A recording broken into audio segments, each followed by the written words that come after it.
एक ब्रह्मचारी की कहानी। एक बार की बात है, महर्षि वेदव्यास अपने आश्रम में तरुण ब्रह्मचारियों को व्याख्यान दे रहे थे। इस व्याख्यान के दौरान वे बता रहे थे कि तरुण ब्रह्मचारियों को स्त्रियों से हमेशा सावधान और सतर्क रहना चाहिए, क्योंकि काम का आवेग बहुत शक्तिशाली होता है। अतः किसी भी ब्रह्मचारी के शिकार हो जाने का खतरा है।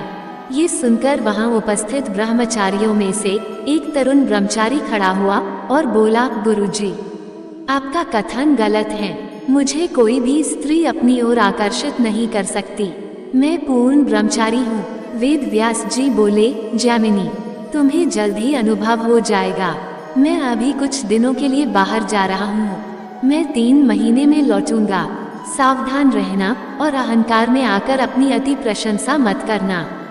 महर्षि वेदव्यास ने अपनी योगिक शक्ति से एक ऐसी सर्वांगपूर्ण सुंदर युवती का रूप धारण कर लिया, जिसके हृदय को भेदने वाले तीखे नयन, जिसका चेहरा सौम्य की तरह सुहावना, मोहक तथा जिसका शरीर अति सुंदर वस्त्रों से सुसज्जित था।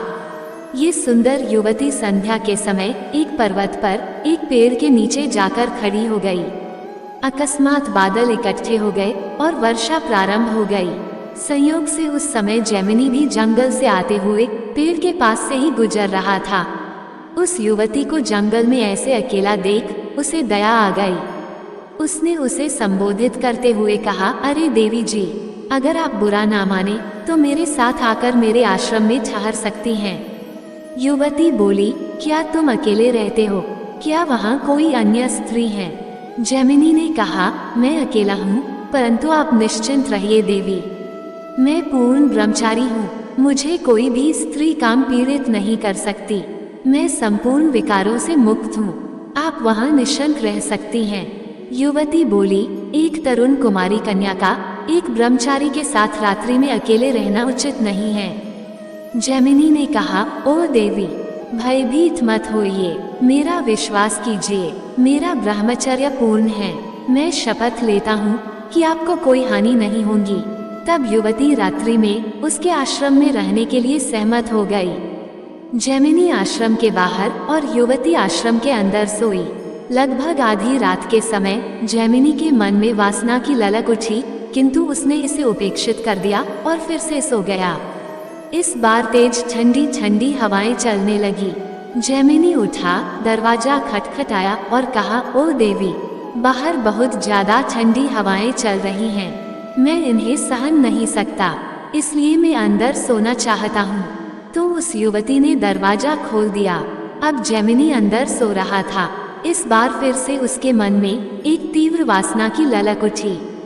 इस बार क्योंकि वह उसके निकट सो रहा था, अतः वह उसकी श्वासों को सुन रहा था तथा उसकी महक को महसूस कर रहा था। एक बार फिर उसके मन में वासना की प्रचंड लालसा उठी। इस बार वह अपना विवेक खो बैठा और उठकर उस सुंदरी का आलिंगन करने के लिए आगे बढ़ा ही था कि वेदव्यास जी ने अपना असली रूप धारण कर लिया और कहा, ओ मेरे प्रिय जैमिनी, कहाँ है तुम्हारा पूर्ण ब्रह्मचर्य? क्या तुम अब भी पूर्ण ब्रह्मचर्य में स्थित हो?